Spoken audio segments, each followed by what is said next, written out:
lalabas na ako. Matapos ko ma-confine ng isang araw dito sa hotel.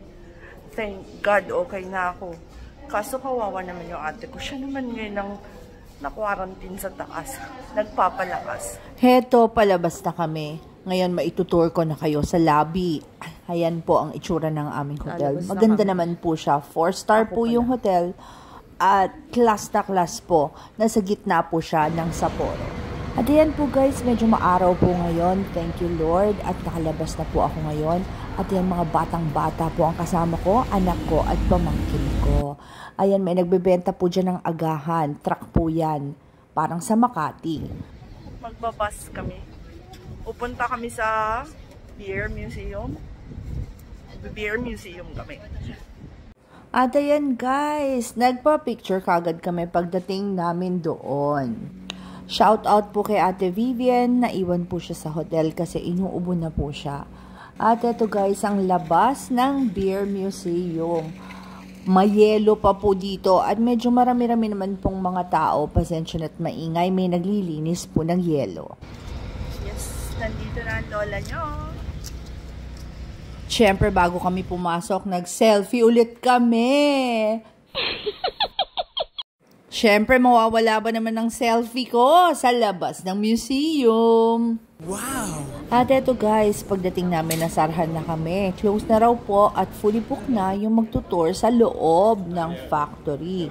Bumili po kayo sa Klook ng mas maaga at magpabook para hindi po matulad sa amin. At eto guys, may nakita po kami sa gilid. Stampan po. At ayan guys, ang anak ko nagsistamp na. Meron naman pong libreng papel. Actually guys, meron po siyang stamp collection. Kung saan po nakakarating, dito po sa buong Japan, kadalasan meron po ganyang mga stamp. At heto na po guys, ang kanilang entrance. Yan po ang kanilang lobby.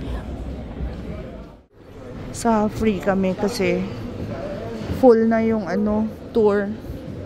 Kaya dito kami, sariling lakad lang.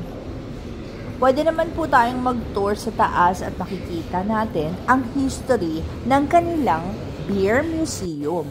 Sapporo Beer nga po pala ito at dito po nagmula ang Sapporo Beer. Wala pong bayad dito. Pwede po kayong gumala sa loob ng museum. Kaya nga sabi ko, dear, the best thing in life is free! At eto guys, papasok na tayo.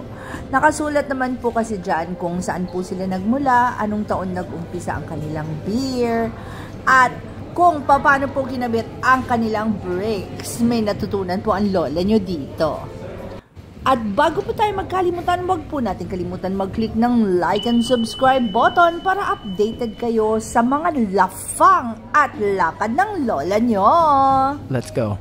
Naka-display po ang miniature ng Sapporo Factory at ito po ang kanilang floor plan and elevation.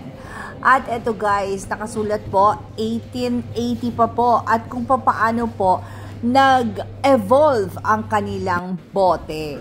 Ito guys, ang kanilang mga logos kung paano rin po nag-evolve hanggang sa naging ganitong logo na po nila ngayong present. At ayan, napakahaba rin po pala ng evolution ng kanilang logo hanggang sa naging ganyan.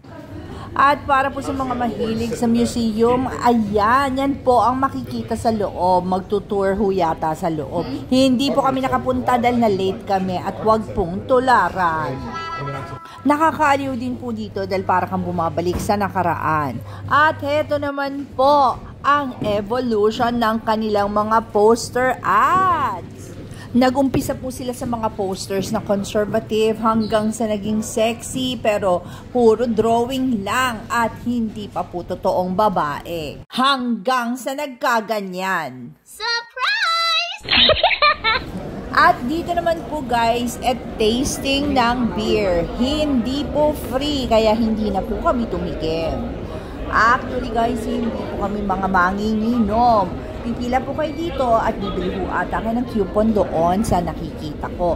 Pagkatapos po, ibibigyan po kayo ng bagong gawang beer. At ang sabi ng mga tao, masarap daw po ang bagong gawang Sapporo Beer.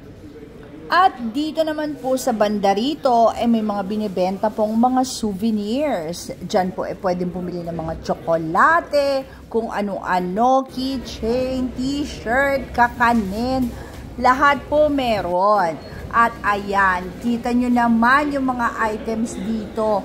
Talaga naman ang gaganda ng packaging. Pero walang pambili ang lola nyo, kaya nag-usi-usi na lang po ako ng mga paninda rito. Hindi ko naman po kilala at hindi naman po ako marunong magbasa. Ang kilala ko lang po, Royce at Ishiya. At dahil mura po ang exchange rate, nasa 0.4 lang, kaya kung tutuusin, mura na po sila kaysa pagbibilhin natin dyan sa Manila.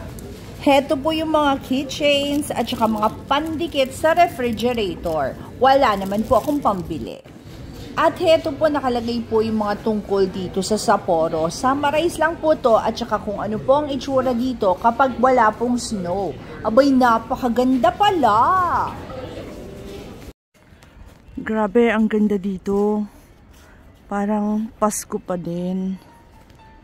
Kita nyo naman, oh. Tunay na Christmas tree. Ho, ho, ho! Papasok na kami sa loob. Bawal daw mag-picture sa loob, sabi. Meron po siyang katabing mall. Malaki naman yung mall, kaya lang bawal mag-video dito. Kaya tago muna ang camera ng lola nyo at magmamall ako. Let's go. Pagpasensyahan na at medyo maga-maga pa po ang mga mata ng lola nyong lalafang. Pasensya na at medyo pangagpa ang lola nyo at galing sa sakit. Heto nga po pala ang aming lalafangin. Mga curry ang napili ng mga bagets na kasama ko. At ang forgets, ang o-ordering ko po, vegetable curry. Hayan na po. Mukha po siyang pakbet na may curry. Yes, I'm out. Naglakwatsa na ang lola niyo. Bago niyo makalimutan, mag-click ng like and subscribe button para updated kayo sa mga uploads ko ngayong second day ko. Kasi yung second day ko, nakakulong lang ako. Kaya parang second day lang ngayon. Pagkatapos po namin lumafang ng tanghalian, nagkape kami ng daughter ko. May nakita ho kaming coffee shop dito. At fresh po talagang ginagrind ang ating mga bean. At gagawan kayo ng freshly brewed na coffee. Kayo po ang pipili kung ano ang mas gusto ninyo. Medyo kamahalan lang. Pero syempre, for the sake of pasosyal ng lola nyo, nagkape kami ng anak ko. Ayan po yung mga bean na pagpipilian ninyo. Maraming klase, hindi naman po namin alam kung ano yung nakasulat. Kaya, nagtanong na lang kami ng highly recommended niya. Bitter po ang napili namin. Pwede rin po kayong bumili dito ng mga pangregalo. Pero ang lola nyo walang pera, kaya ayan, tumingin-tingin na lang. Yan pala yung name ng kanyang coffee shop. May binebenta rin sila dito. Mga gift packs. Tapos, nasa 450 grams siya. May 2,500. May nakasulat naman, hindi ko lang kayang basahin kung ilan at kung anong pangalan niya mga yan. I-google nyo na lang.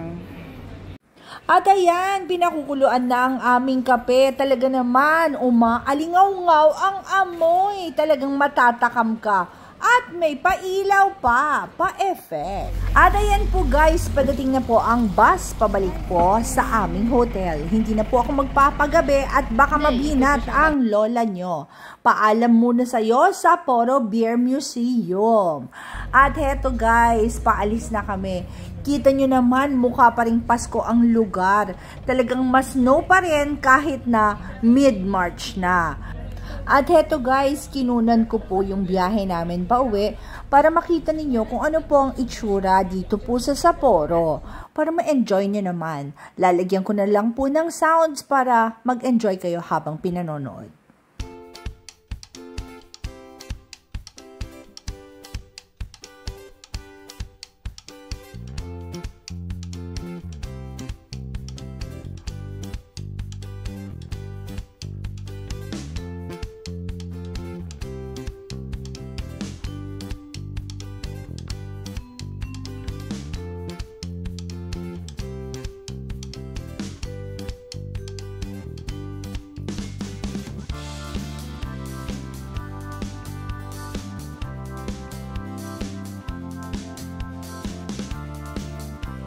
At ayan guys, malapit na po kami sa aming hotel.